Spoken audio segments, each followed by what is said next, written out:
Welcome, everyone, to the Retirement Success in Maine podcast. My name is Ben Smith. I'm joined by my colleague, the Starbucks to my Dunkin' Donuts, Curtis Wister. How are you doing today? I'm doing well, Ben. Doing well. I have a fresh Starbucks right next to me here too, so that was good. Well, we had this whole conversation about how much coffee we drink today, so I figured this was going to be a topical way to introduce our show. It's Uh, perfect. and I know one thing that our team, when we've been looking at podcasts and all the topics we've been reviewing and trying to look forward in the future, one thing we've been looking for really is a guest that can speak to the relationship that the state of Maine has with our aging population. Yeah.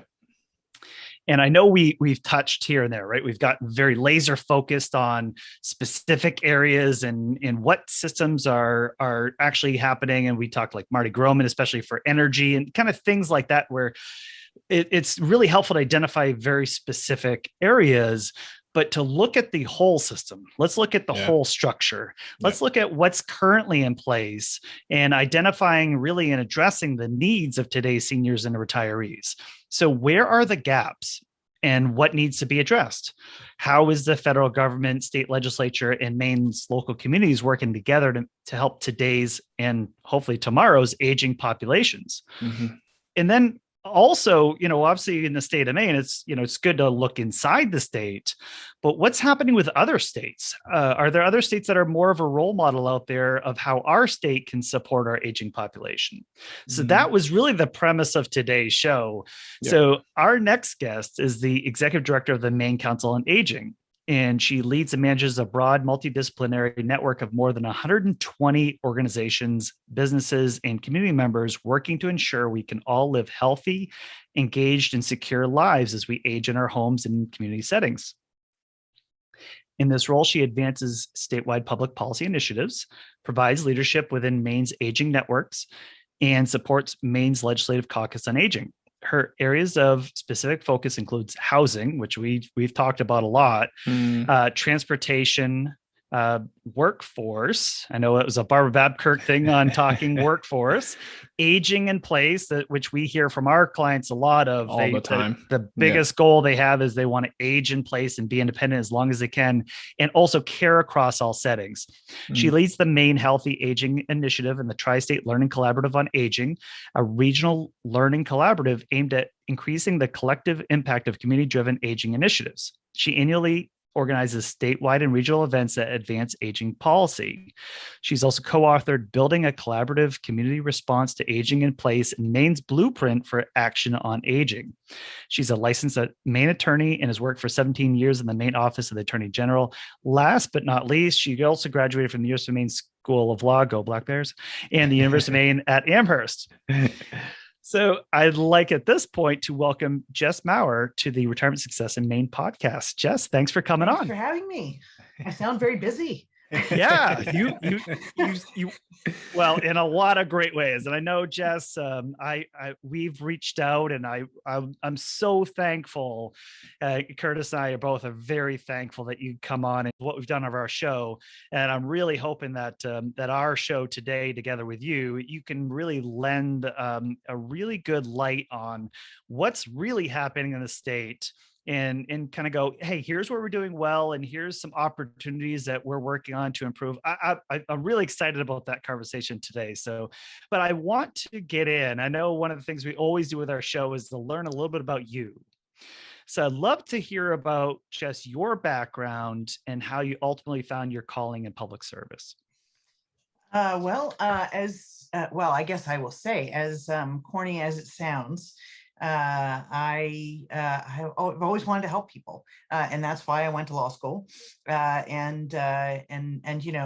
was promised that would be something that would, I would lose that idealistic view, but I never have actually.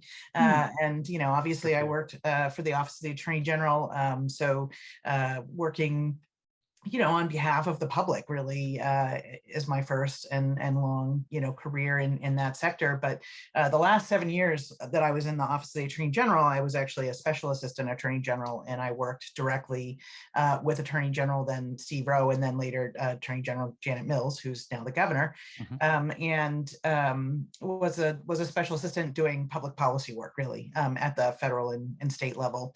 And I realized that was way more fun than litigating.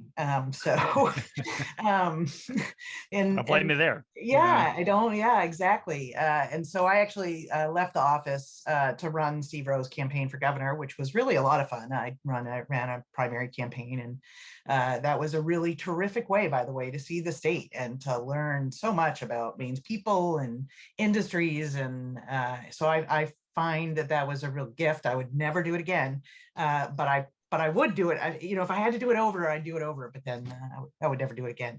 Right. I hear you. Yeah, absolutely. But anyway, so that was really I learned my love of doing really advocacy and public policy in my time in the AG's office. I really wanted to do something when I was out to further a particular cause, and I worked a lot in the area of aging, and that job came up, and it just worked out perfectly for me. So that's my story, and I'm sticking to it. Okay, I like it. Well, talk to us about the Maine Council on Aging. I'd love to hear a little bit about the origin story there, how it was started, and also about building this network of organizations that can discuss and support aging in the state of Maine. Because, I was on the board of Literacy Volunteers of Maine and trying to collaborate even literacy volunteers, local groups, and everyone's got territories and everyone's got their own ideas. We do it this way and we don't do it that way. So I know, just from a organizational perspective and trying to build cohesion and consensus around what ideas are out there and where we should advance, I'm really interested in just all of that together and how that was going. Sure. Well, so the Maine Council on Aging started from a meeting, a very intentional meeting where actually AARP Maine, the policy director of AARP Maine, and myself at the time, I was the executive director of the Maine Association of Area Agencies on Aging, doing policy work on behalf of older Mainers. And we looked around and said, there's really nobody out here in Maine talking about these 30,000 foot issues collectively. And so we have the nursing home lobby who's, at the legislature day in and day out asking for money for more nursing homes, more money for nursing homes, and the home care lobby asking for more money for home care, and the area agencies on aging asking for more money for Meals on Wheels and family caregiver services. And nobody is talking about sort of these bigger pictures, right? The bigger picture, which is really very stunning, which is we're living longer than ever before. As we age, we're finding we have new needs. We're the first, this sort of older cohort we have right now is the first generation that is really wedded to staying in their homes, and if not in their homes, in their communities. And yeah, we haven't done a damn thing about it. I mean, let's just be honest. So we have a completely shifting sort of view of how we want to age, and it doesn't at all match what we have. And what we have, right, are significant workforce shortages, housing mismatches, no public transportation, no geriatricians, no specialty care for older people. And so we said, we literally brought 35 organizations together and said, let's have a conversation about where we are in the world, and do we believe that there is a gap in the conversation about aging in Maine? And the answer was universally, yes, there is a gap. And do we think that we should come together to create an organization that would be bigger than all of us collectively and would help spur that conversation? And the answer again was yes, absolutely. And so we were founded with, I don't know, something like 39 organizations, signed on at the time after that meeting. We created, all the bylaws. I will say that the key, when you were saying it's hard to put a network together, the key here was understanding that nursing homes and home care folks had not been in the same room together for a long time, and health care was like far, far away. And so our idea was that we would build something that had sort of those 3 pillar elements for, if you consider sort of aging services, the AAAs, or the community action programs. But this idea that if we brought those forces together for a common purpose, and we had those people governing, right? So we have always, since 2012 until right now, have had the leaders of home care and the leaders of nursing home care sitting at that table, because we said, look, we have to stop saying I need money and you're not as worthy. We have to link arms together and say we need more money. All of us collectively need more money. We need more resources to make sure that we can meet the needs of older people in Maine. And I have to show up for you, and you have to show up for her, and she has to show up for me. And that's what we built.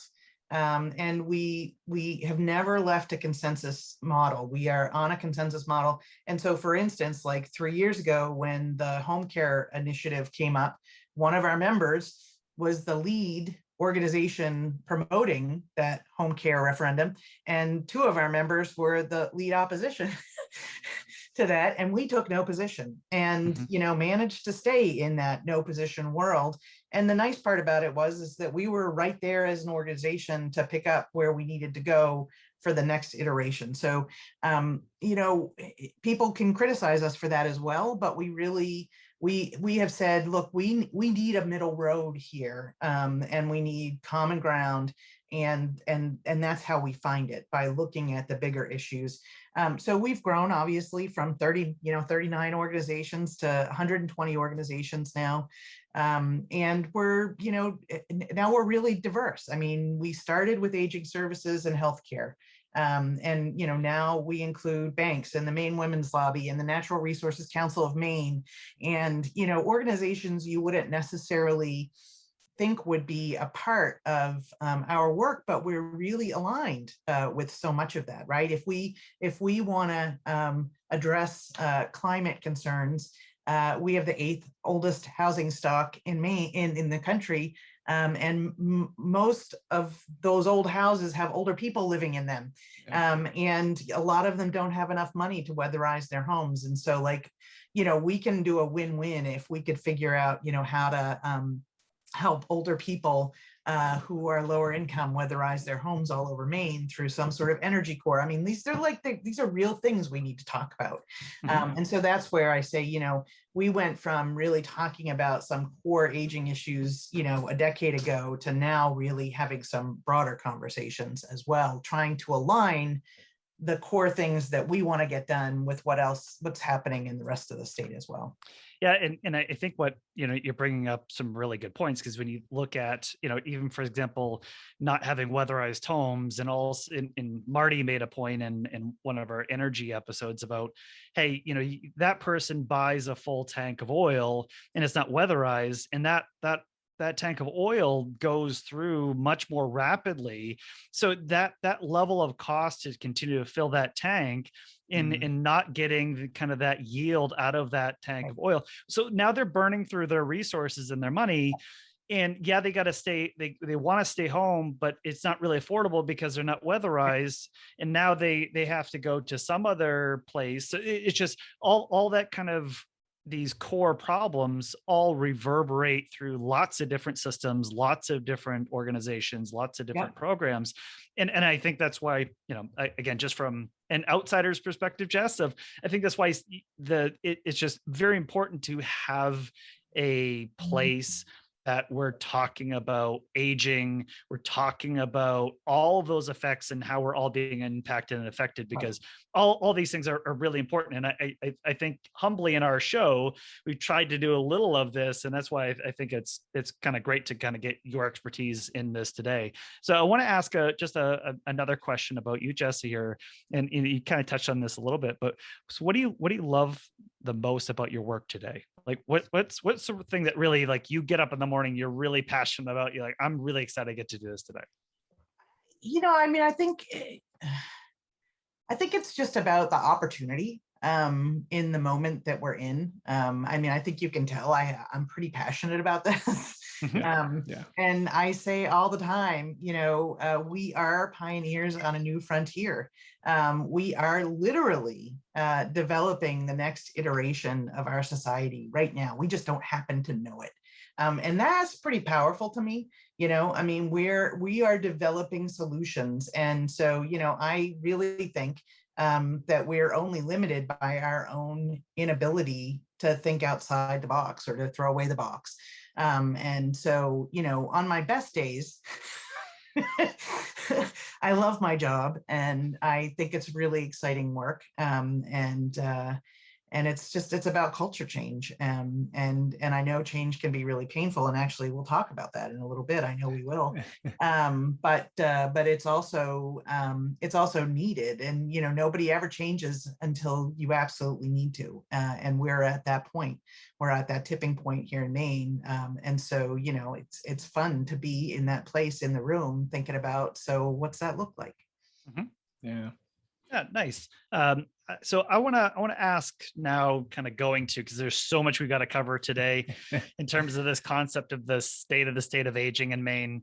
So I want to kick off with a question for you, Jess. So I want to start with, all right, Maine has the highest percentage, that's 27% of people 60 years of age or older of any state or territory. And that's just a 2018. Yep. So I know there's lots of data there, but let's start with that. So that's 2018 American Community Survey by the U.S. Census Bureau. So, and of course, we see this anecdotally, right? And I know Curtis and I are more in central Maine. We have our colleagues in southern Maine as well. But we see this really with younger adults too, with a lot of colleges, universities, and where we are leaving the state in search of educational, economic opportunities, while also seeing older adults staying or coming into the state for retirement, right? As I think that a lot of people have this fond memory of Maine and summering and the things that we do. But so there just seems to be a short supply of available workforce and then also care partners to meet the needs of Maine's aging population. So I guess when you have that friction, right, is you have this mismatch of there's a need and there's really not a supply. So what's the long-term solution here and what can be done in the short term to band-aid this structural problem? Yeah, so can I, if you don't mind, I'll just poke a little hole in your premise, sure. Which is that younger people are leaving Maine, and of course they are, and they're leaving Montana, and they're leaving New York City. I mean, young people leave where they grew up to go somewhere else because they just don't want to be around their parents anymore. Let's be honest. Sure. I mean, Yeah. Come on. Yeah. Right. Let's be real. Yeah. Let's be real. But, Charlie Colgan, I don't know if you remember him, but, he's a former state economist, and but he worked with us actually at the very first start of the work we did in 2013. And we had him do some work for us and then talk about it. And he said, and I will never forget this, if we had put an ankle bracelet on every child born since 1980, such that they had been unable to leave the state, we would be exactly in the same workforce shortage. We haven't had enough babies since the 80s to replace the number of workers that we knew. Since the boomers started, we knew how many they were, how many jobs they were taking up, and what the kind of hole they would leave, when they began to retire or leave the workforce. So, we like to pretend this is some sort of surprise, but it's not. And it's really about the fact that we haven't had enough babies for the last 40 years. That we're in the situation we're in. So I just want to be, really clear about what the problem is, because we're going to talk about some discomfort now. There is no quick fix. Well, and just I'll lay another point though, because two ways to get, population increase. One is what you said, babies, but two is immigration, right? Right. And I'm not trying to get political in anywhere, but it's to say, hey, like immigration has positive effects. I know we have negative connotation to that too, but getting people in and getting skilled people in, especially to come in and do certain jobs, that's another way to kind of solve some of that as well. No question. There's, there's just there's actually just three components to population, right? It's births, deaths, and in-migration, out-migration, migration. So we haven't had enough births. So necessarily we need more in migration. So you're absolutely right. Right. And the key here, though, is that what we are experiencing in Maine, I think it's important to have some level setting, is that we are at the very tip of the aging wave in America, but we are not at the very tip of the aging wave in the world.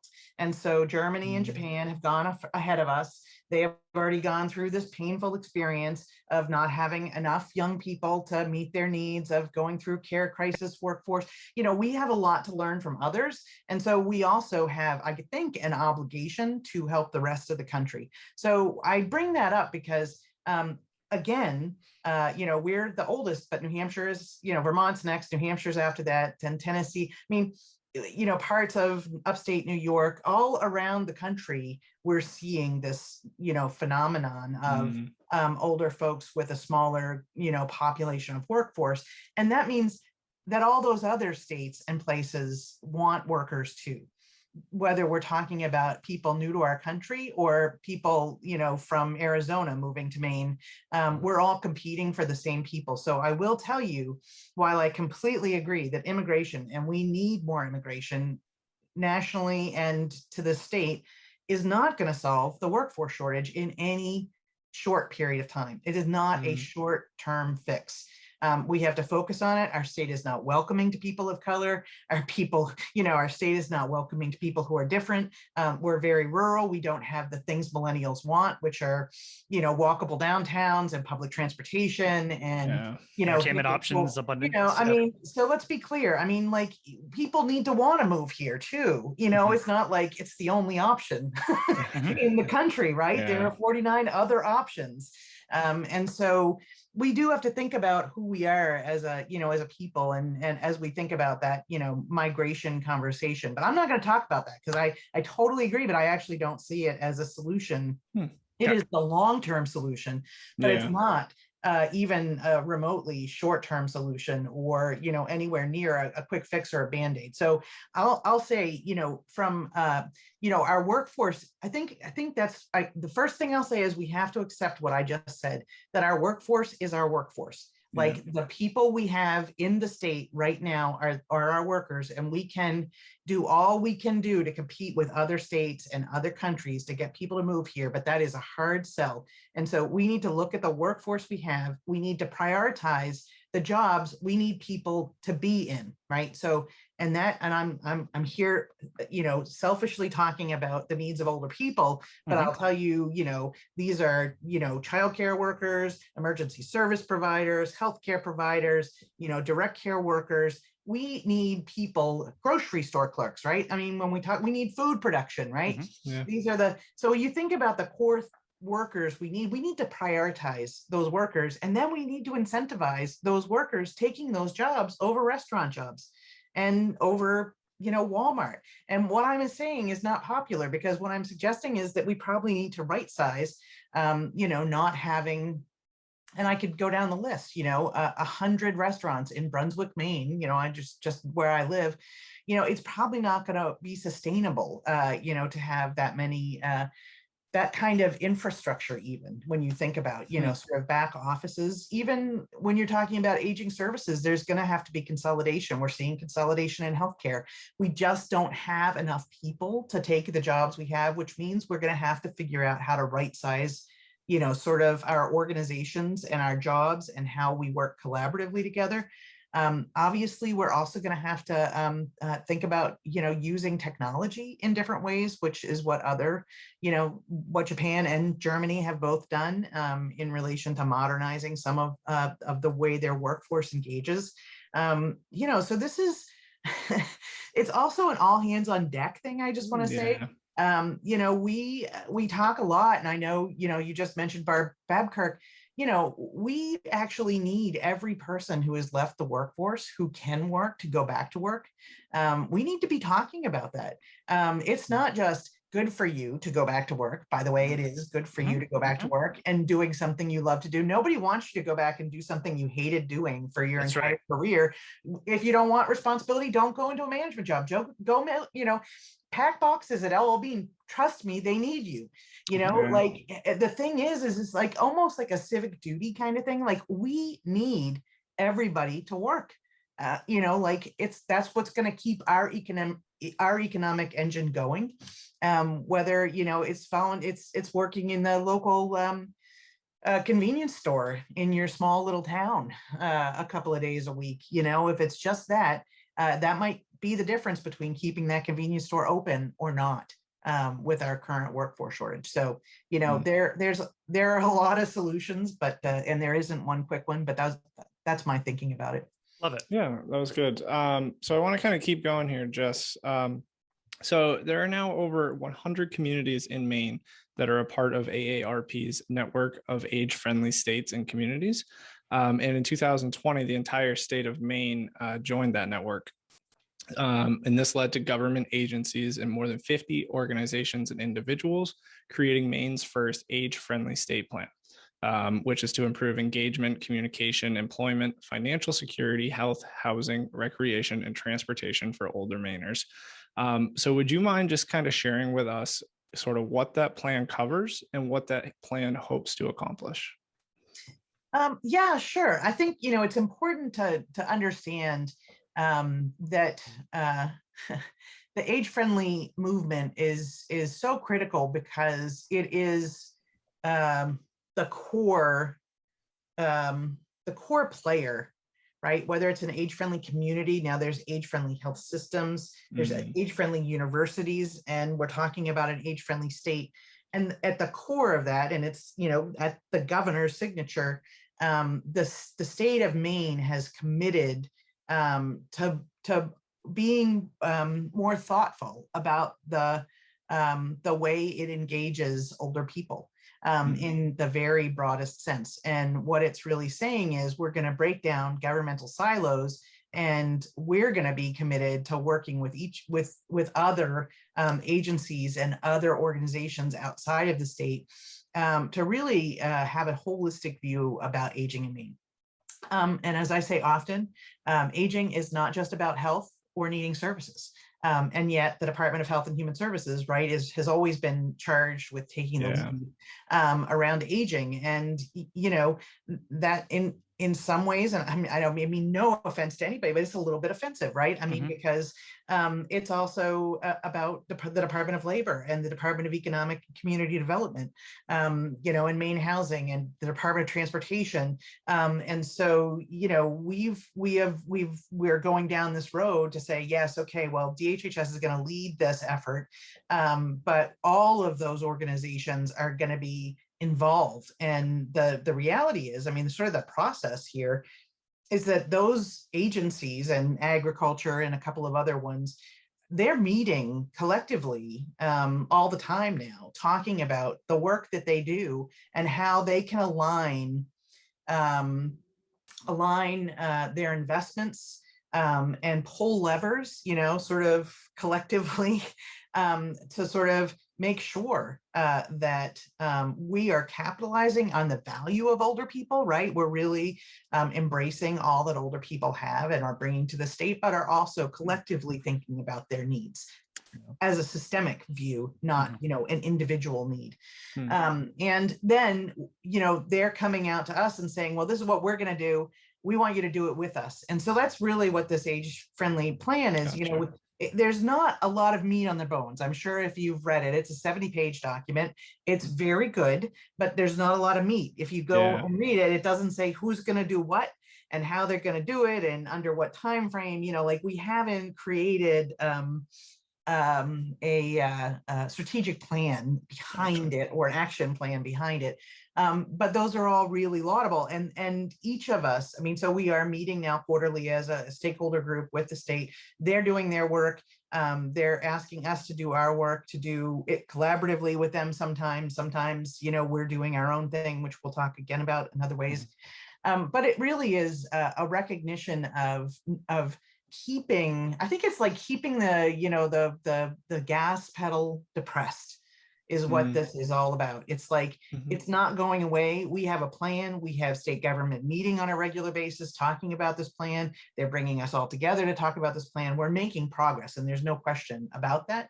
But that's what the beauty of this age-friendly concept is that the organization is taking responsibility for being intentional about engaging older people and, sort of the demographic. So, well, and just I just want to add to that too, is it feels like selfishly for all of us, right? It's not like we can look at this plan or look at what's happening in the state of aging here, is to look at this and go, well, that's not me, right? I'm not, right. that's some other stakeholder group, and Right. that's not really impactful to me. Well, except for, we all have various roots where we are today. And, those roots are going to be strong, whichever, for a lot of different reasons. And so there, even if you're not in that kind of the population, that cohort, we're talking about the older cohort today, you're going to be there at some point. Sure. And having structures and infrastructure and programs and thoughtfulness about how you're going to be treated one day, it just seems like very logical and kind of an easy thing to agree to, honestly. From I know I'm being Pollyanna maybe here, but I think from all those lenses, it goes, hey, I think starting with let's look at this population, looking at needs that aren't being addressed and all that. And so I want to pivot to this question of, let me tell you a quick story first. Yeah, please. Yeah. Love it. Because I'll tell you a quick story. Before we had an age-friendly state committee. Okay. But I served I still serve on the Public Transit Advisory Council to DOT, Department of Transportation. And I work really collaboratively with Maine Housing around development of affordable housing for older people, right? And for years, I'm sitting at one or those two tables saying, you really should talk to the Department of Transportation. You really should talk to Maine Housing. And it took me like years and then they all got in a room together and they were all like, it was fascinating. It's like, oh, you mean when we approve this design that doesn't accommodate a bus coming under the train, the shelter, because it's not high enough and the buses have to back. I mean, like, all of a sudden they were like, oh, we have all these things we could do. We could actually talk to each other just about design, right? Just about the design of housing as it relates to public transit. So it's a perfect example. And so that's what's happening now. Now I hear all the time, I hear about these, these same actors and many others are sitting in rooms together talking about these things. And it's just, that part is just beautiful.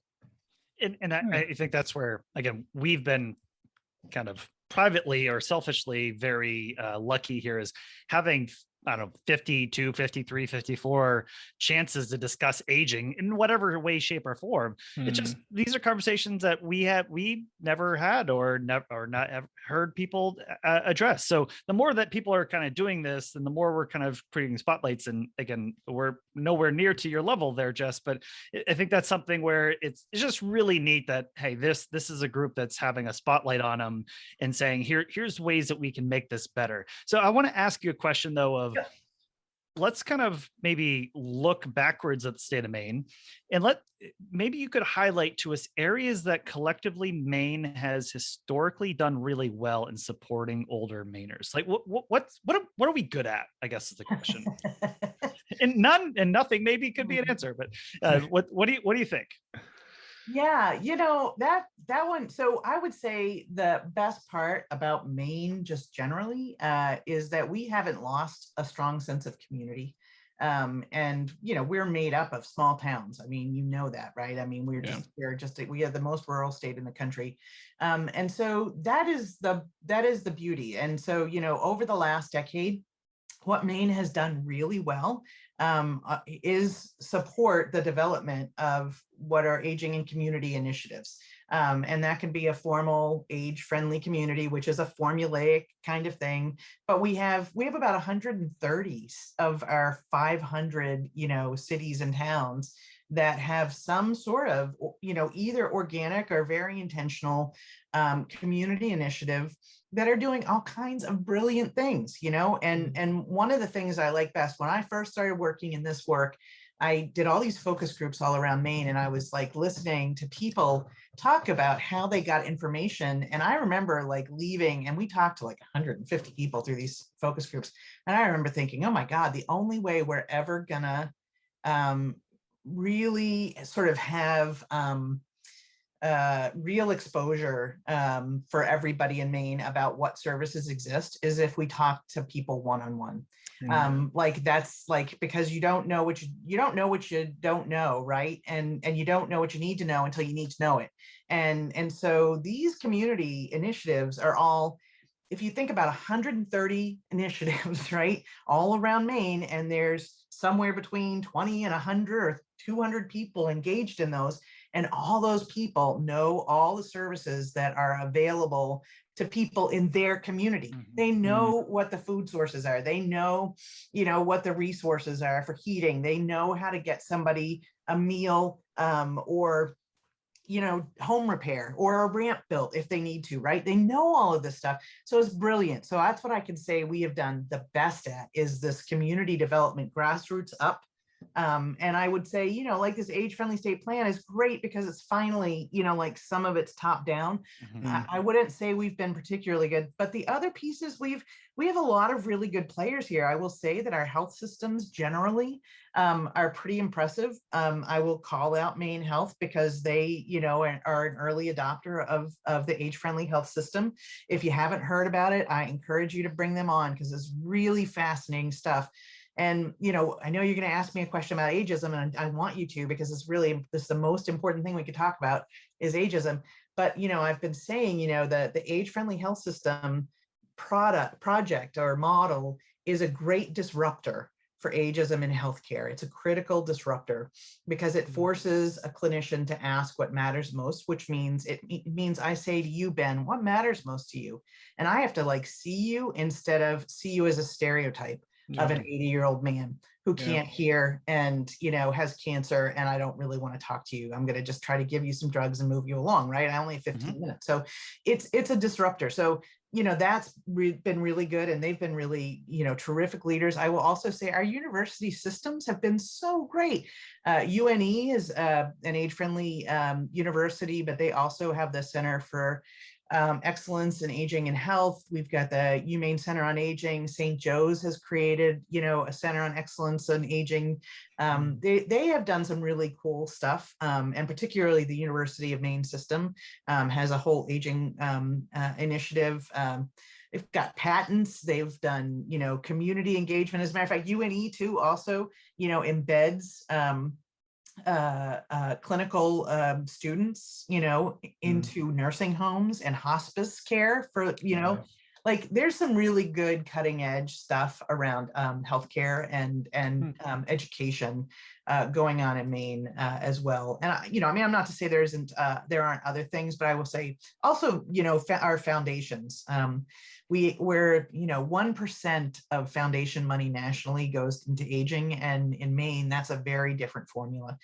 We've been really blessed, with leaders in the World Foundation who, were smart enough to look around and say, well, this is who we have here in Maine. We should be paying attention to them. So that's been a real blessing as well. It's a great list.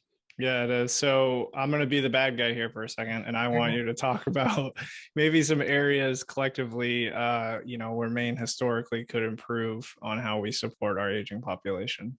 Yeah, that's, oh, well, where Ooh, all right, where do I start? All right, how about the top few? Right, here, the big one. So, what I say all the time is the number one problem. And of course, you guys being the host here is a little bit probably less true for the people who may be listening here. The number one problem for older people in Maine is poverty. And, we have a whole bunch of people, tens of thousands of people who don't have enough money to meet their basic needs, but don't qualify for any means tested benefits. And so these are the people that keep me awake at night. They're the people who are, really proud, never going to ask for help, making do with what they have and are feeling really good about that. But they're not, repairing their homes when they need it. They're maybe only eating once a day. They're keeping their houses at 50. They're maybe cutting their pills in half or not taking all of their pills.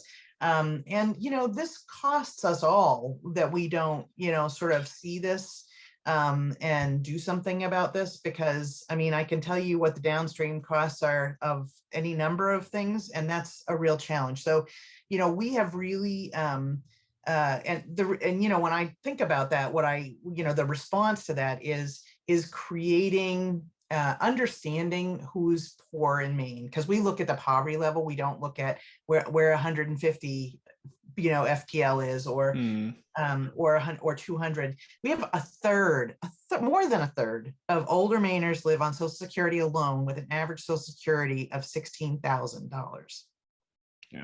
Yeah. Think about living on $16,000. And we know some of them. Yeah, absolutely. Exactly. So, we have to do something about creating tiered access to services.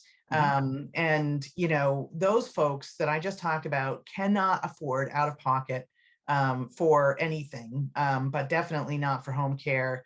And so, that's one of the big challenges. So the other two big pieces, so that's, poverty is number one, but the big pieces are our direct care workforce.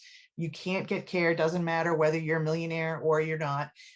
You just cannot get home care right now, even if you can pay for it. And then we have thousands of people in Maine who are not getting the care they're entitled to under Medicaid, just because we don't have workers. We have whole wings of nursing homes offline right now because there aren't enough workers. And we literally, I guarantee you, this week in Maine Health, somewhere between 100 and 120 people are in the hospital at Maine Med, because they can't be discharged to home or to a residential care setting because of workforce.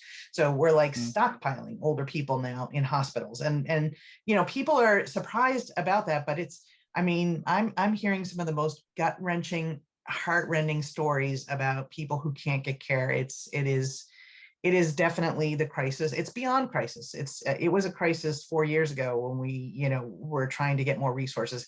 This is about the fact that you can make $42,000 at Amato's being a manager, and you're going to make $22,000 if you're really lucky being a home care worker. And even if you love being a home care worker, who wouldn't go make $20,000 more at a model? Absolutely. This is about our workforce shortage, and we really have got to figure out whether we want to do something. Actually, somebody at DOL just called this a market failure of this, segment of the market. And so if that's true, we have to subsidize it. We have to put real money into this and say, these are jobs we want people to take. So we have to pay $42,000, even though for some reason we think that, providing the most intimate care of someone isn't worth that, but it's worth making a pizza. It is mind-boggling to me. The other piece is really housing. We have just such a housing mismatch. And, like I said, it is our plan, all of us, that we're just going to stay in our homes. Well, that's great, except for the fact that our homes don't always work for us as we age. And, there's only one bathroom and it's on the second floor. And I cannot tell you the number of people I know of or have heard of who are crawling up and down, their stairs once a week to take a shower and pissing in a pot in their living room. I don't mean to be rude, but this is what's happening. It's what we've come to, and what happens is, and there's any number of reasons, right? You've got a spouse that dies and you can't take care of the property anymore, or your physical limitations don't allow you to go, take care of the property more, or your income doesn't allow you to take care of the property more. But everybody waits until it's a crisis. And then when they do, they call the area agency. I have to have a new place to live. Well, there's a 10,000 person wait list to access affordable housing for older people. There's just no low income housing to be had, and that's affordable. And the average wait's like 3 to 5 years. So if you're 89, you've never called for help before, you hate asking for help, and you make that phone call and find out that you can't get what you need, you're going to hang up. You're never going to call back. And you know what you're going to do? You're just going to stay living in that house that doesn't work for you. That's what's happening all over Maine.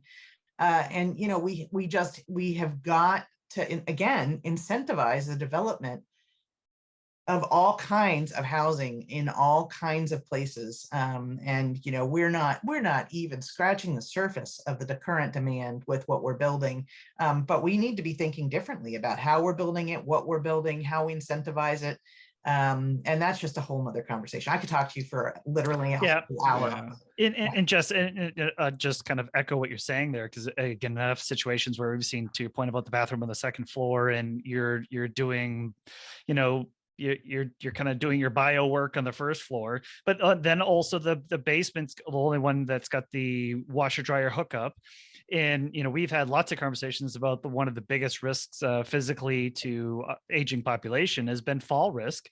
So here you are, you have to Right. go up and down stairs, Right. and you have an instability problem regardless, and you are going to put yourself at danger the more and more you continue to go up and down these stairs. But I have to wash my clothes, I Right. have to use the restroom, Right. and I can't go anywhere else. I'm stuck, and I'm basically, you know, and I'm not trying to make you know, There's foretold doom.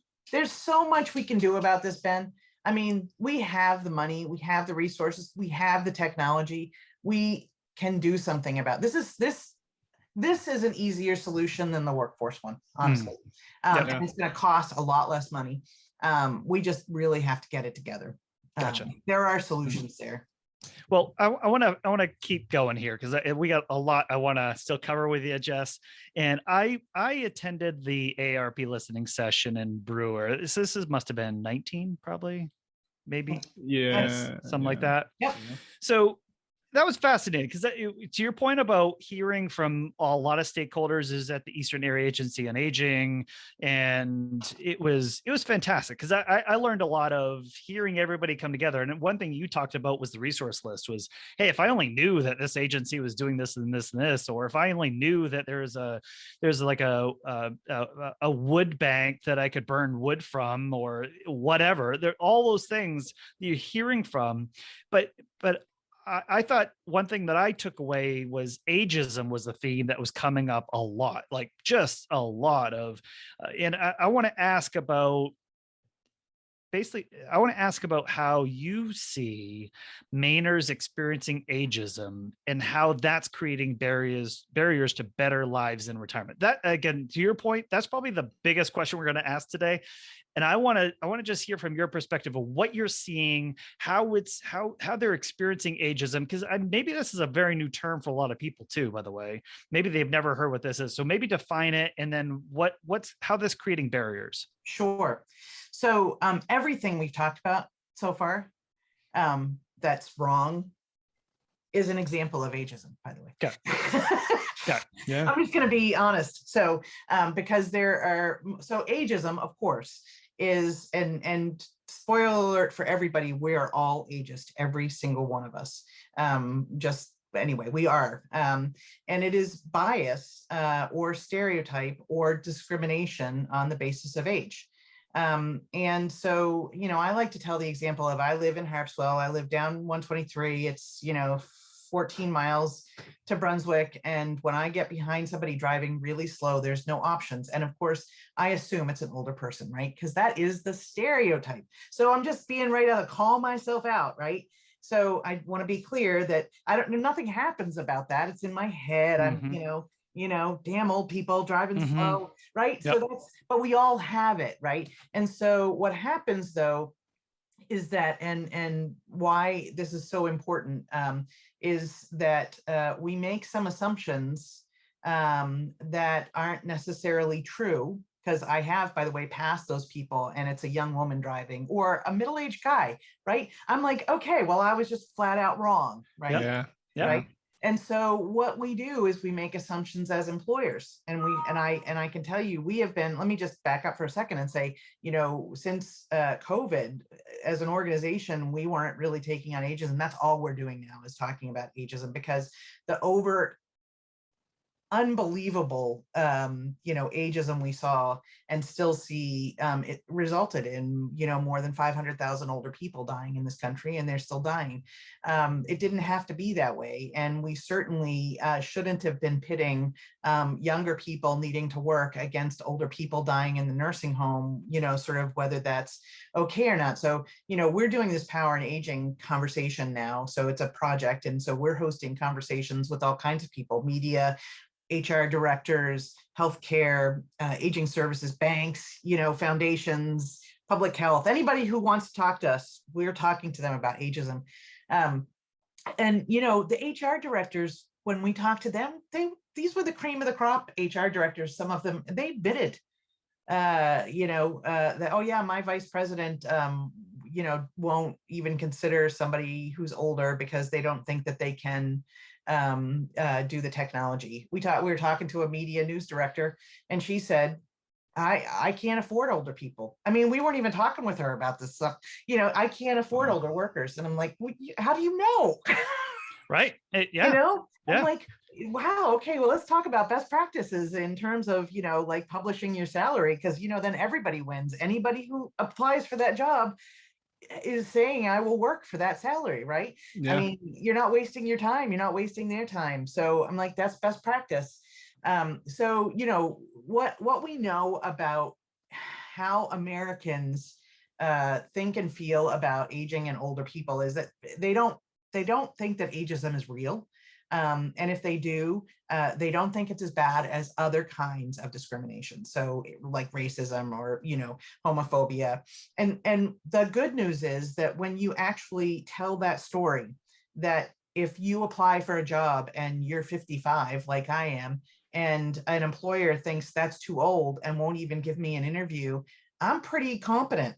I'm actually pretty competent with technology. But you know, you could just ignore my resume and I wouldn't get that job. I wouldn't even get an interview for that job because of my age. And you can tell my age by my resume. That's wrong, and people get that that's wrong. And so if you can have a conversation with them about age bias, they get it. The other piece that's really important, and why, you know, ageism, like racism, it you know, it's so pervasive. It's like the air we breathe, and it's all about, right, there's systemic. So it's the information, the media, the messages we receive about aging. It's the, you know, it's called the last acceptable bias, because, you know, we're still sending, you can still go to any grocery store and find unbelievably inappropriate birthday cards about people getting old. Now, if you saw any one of those about people being Black or being gay or like, that's no way would you have any of that, right? But it's okay. We're making fun of old people, and that is a part of our culture, and it's okay. That's just what we do. And so it is so ingrained in us and in our culture, and it's about resources and you know, rules about who can do what and who can't do what. You're too old for that, or you're even too old to make decisions about your own care. I mean, you know, you think about all of these things, and then it operates right inside of me and the interpersonal level between us, right, in our interconnected, but also within institutions. So I've already talked about what, you know, discrimination looks like. So it's pervasive. And it's here, trust me. You know, the fact that you can't get home care right now is a real intersection between, you know, the fact that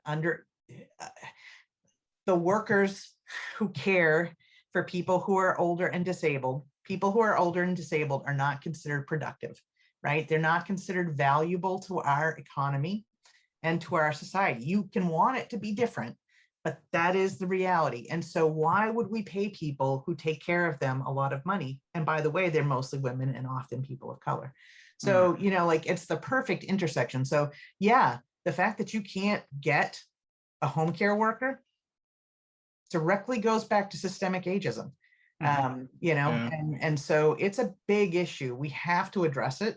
I could tell you story. I mean, the reason we are about to start a wait list on Meals on Wheels in this state is because this last legislature was ageist.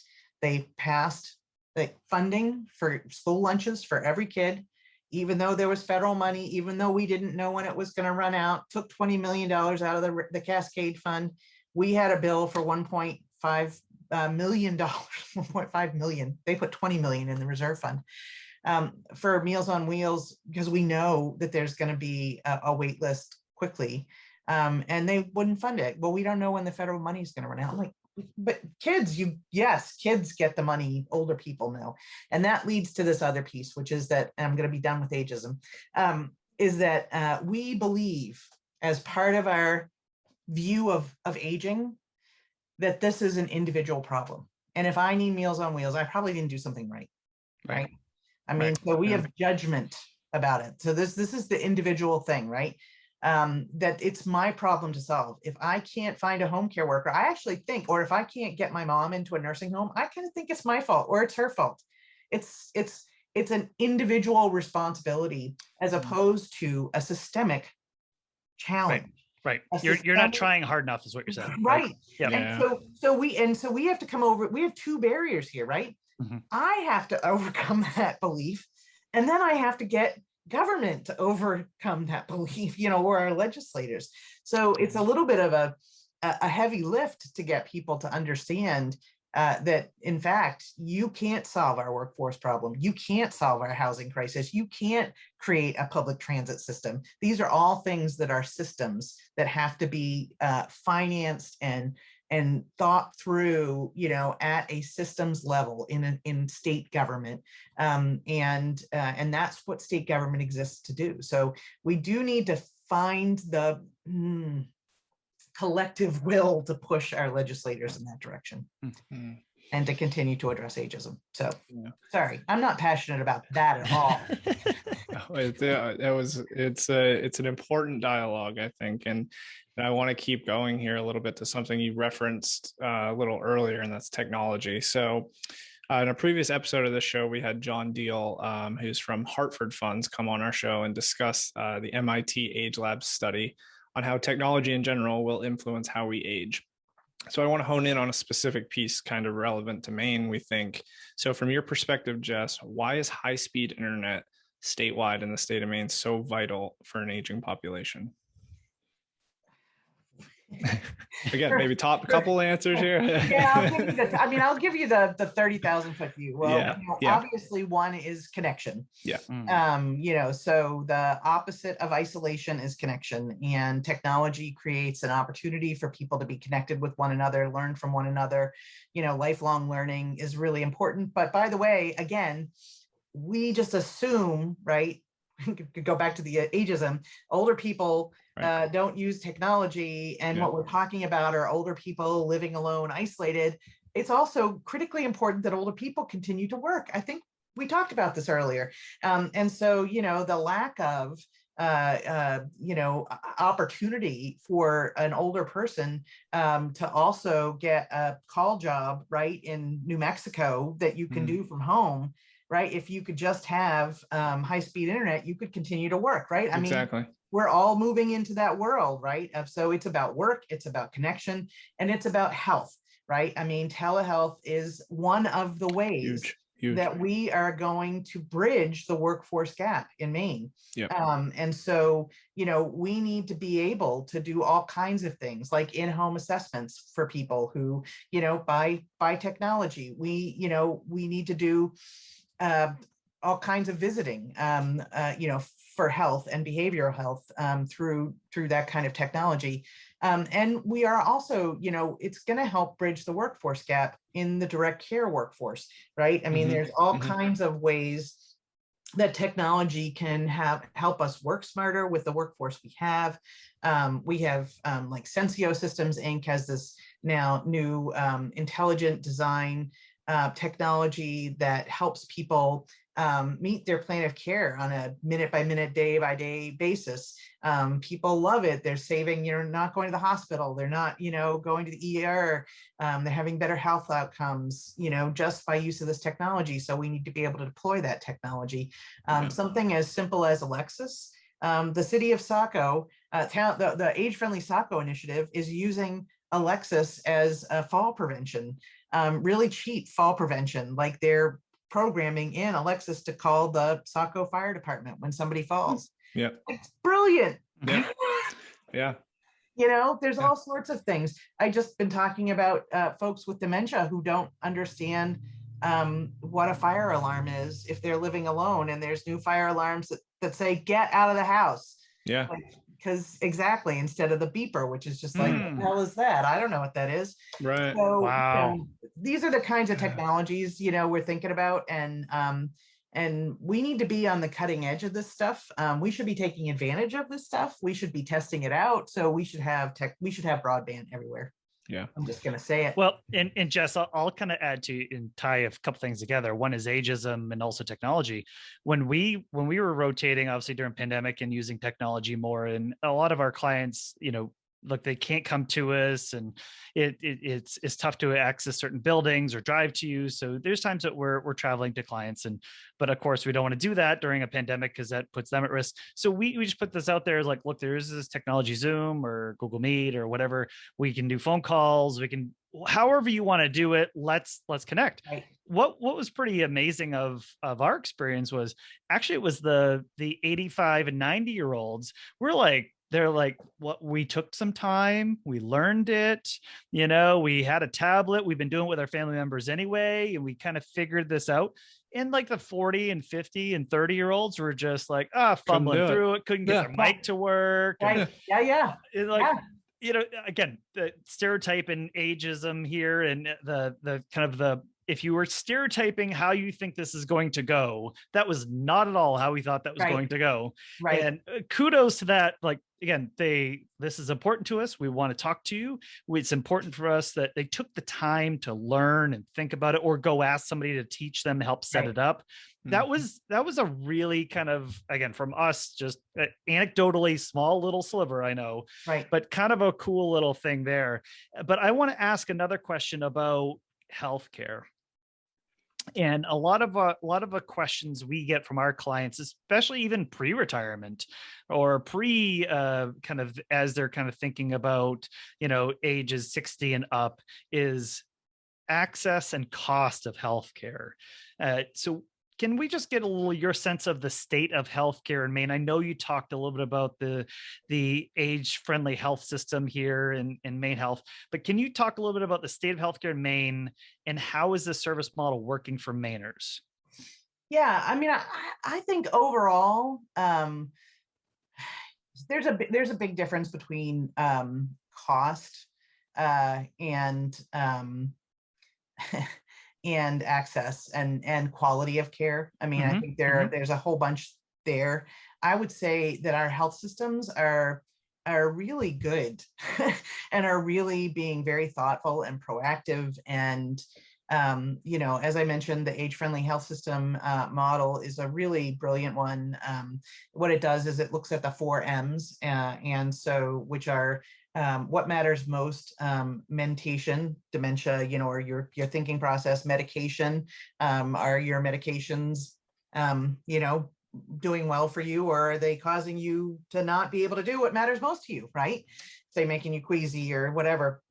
And then finally, mobility, and that is all kinds of issues related to walking or driving, or, and by the way, oftentimes all of those things, go together.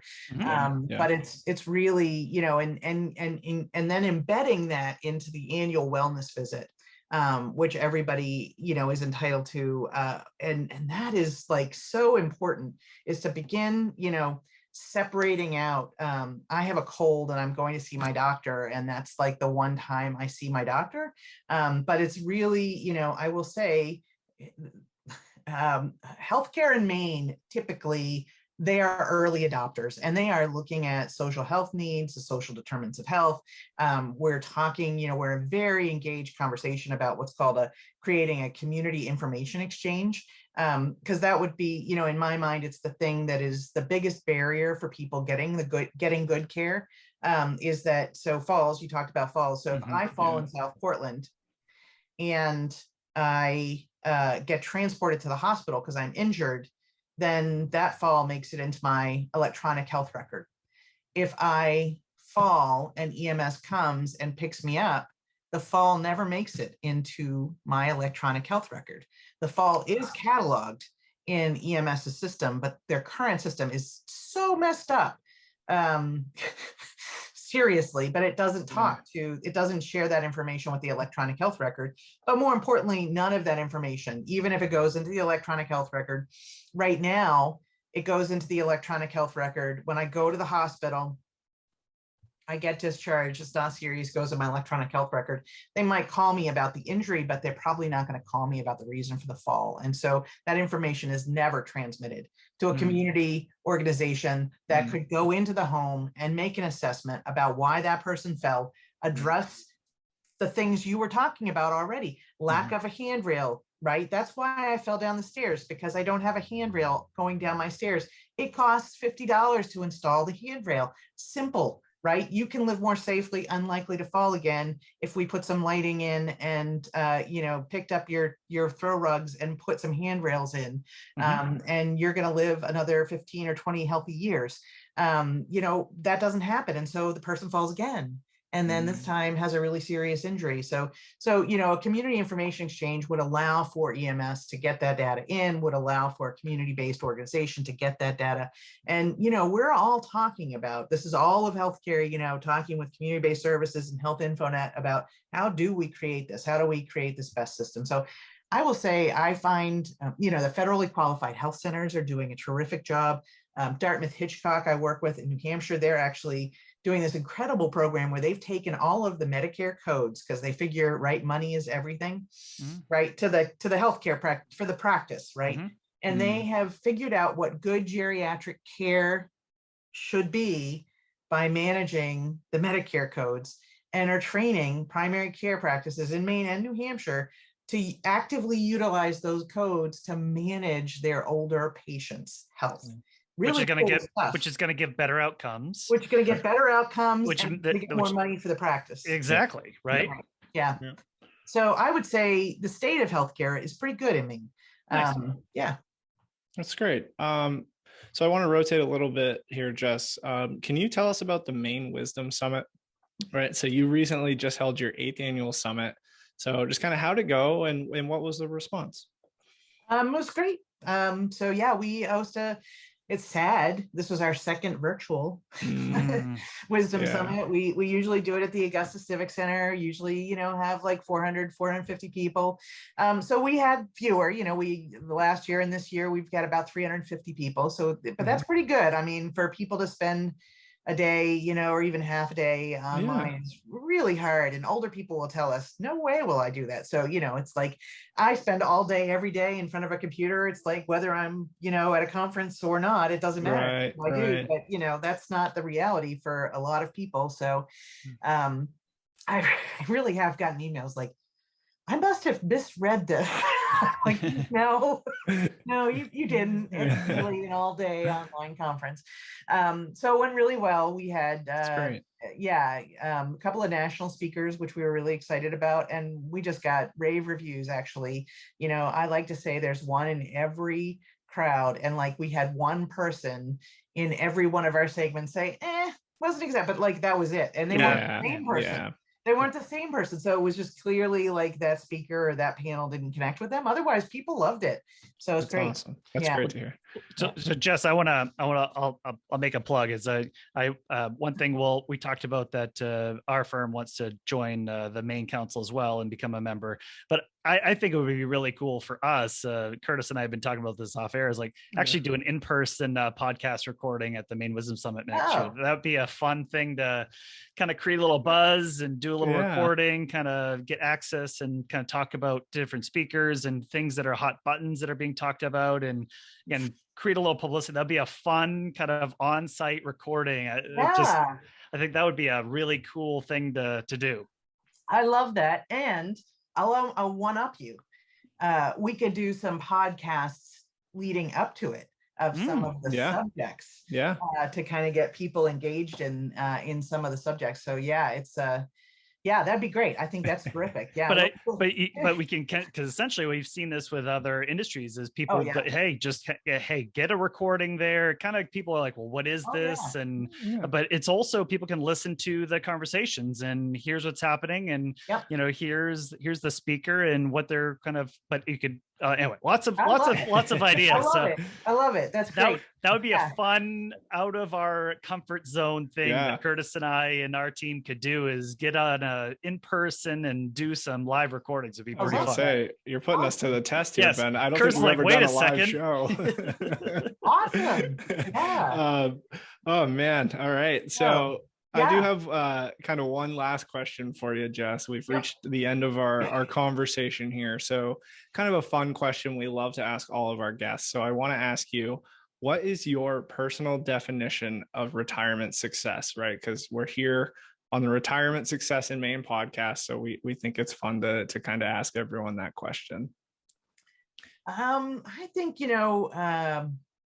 retirement success means doing what brings you joy right up until your last days. And it's just that straightforward. I love it. And I personally, we like to call retirement refirement. Okay. Because we think people, should get done. This is really the last generation. I mean, the boomers are the last generation of the long career, right? I mean, get done whatever it is you've been doing for the last 20 or 30 years or longer, and do something that you love, or something that tests you, or challenge. I've always wanted to learn to paint, or whatever. My neighbor is a 72 internationally renowned boat builder, composite boat builder. Built he's building, one of those boats, try whatever they are, trimarans, in his barn, so that we all can all get on his boat. So I mean, he's like, it's fat. I mean, like, he's building what we're watching is really amazing. Wow, that is. But so he actually reached out to the Harpswell Coastal Academy and said, "Hey, I'm building a boat. You want to send some kids over? I'll teach them how to build boats." And he did. I mean, it's that. How fun. Exactly. And they all built their own dinghy, and they all learned applied math, because like, you have to. These are like, right. I mean, this is one Chinbro. Here's another great story, right? Chinbro. That's what they do. They use their older workers who can't work 410s anymore, but they're too young. They're not going to get Social Security. So, I mean, Medicare. So they need health insurance. So they use them to teach applied math to kids who are like, rock stars, in math, but not applied math. They don't know how to make a cabinet, and so that's what they do is, it's like, it's about understanding that we have all kinds of acquired wisdom. And we've actually tried a bunch of stuff out that we know brings us joy. So like, that's my challenge to everybody who's thinking about stopping, paid work, is just do what brings you joy, but be productive. Like, be a productive citizen in your community, to your neighbors, to your friends, to your family, to our economy. Be productive. And if you are productive, you're going to be really happy. And by the way, you're also going to probably feel younger. You're going to be, by being more active and by keeping the connections, you're just going to think so many more benefits to that, and living longer and being happier and healthier and all those things. So that's a really great definition, Jess. So thanks for sharing that with us.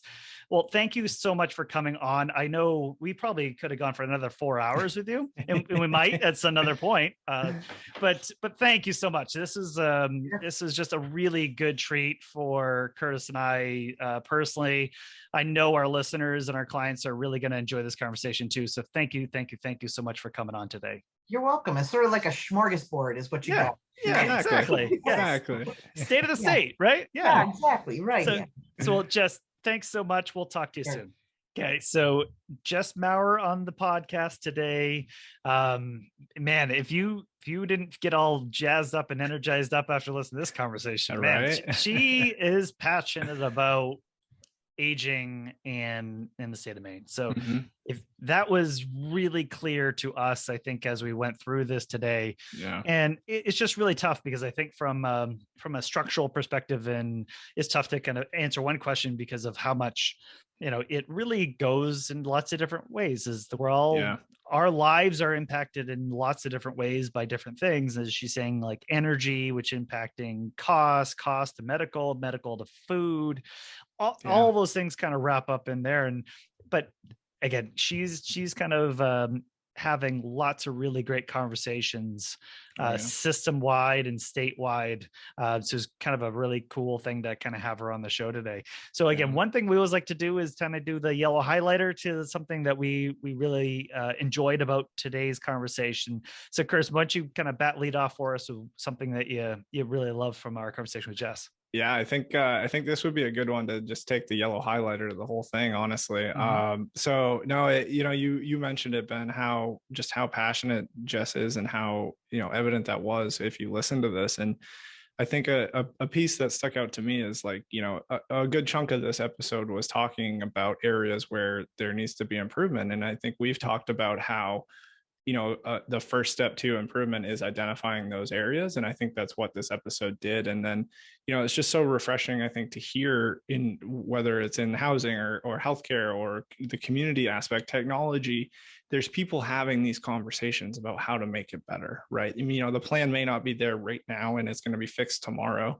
Like we understand that, but I think, her point of getting the Department of Labor and Department of Transportation and all those people in the room, right? She kind of brought it up as a lighthearted story, but it's so accurate that just to get people together and to start, putting these plans in place and trying to make progress there. And I think that's a good step. And she spoke really highly of, our healthcare systems, how proactive they're being, the school systems or the university systems.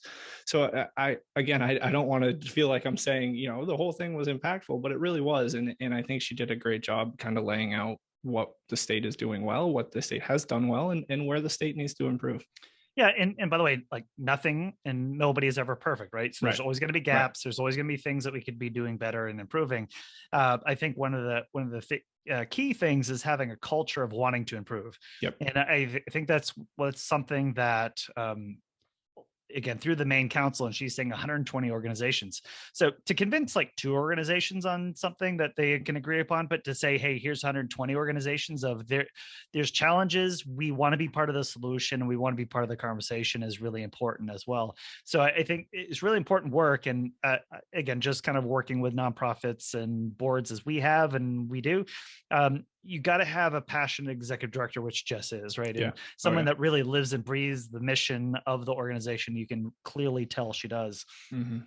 But again, one thing that I kind of took away from today's show, again, kind of hearing about Maine relative to the country and hearing that feedback of, hey, Maine, well, the point of, yes, we have an aging population. It's in kind of talking about births versus immigration, and that's really not an easy solve, right? Is what she's saying is like, look, this hasn't changed for 30 years, right? Is that we really haven't been replacing people as they've passed with new babies or immigration, and that has not happened. Mm-hmm. But kind of hearing a little bit more about, well, here's the services that we are needing, and by the way, that has changed because we continue to live longer. We need more and more services to continue to live, and by the way, we need more social connection as we age because we tend to get more isolated as we age as well.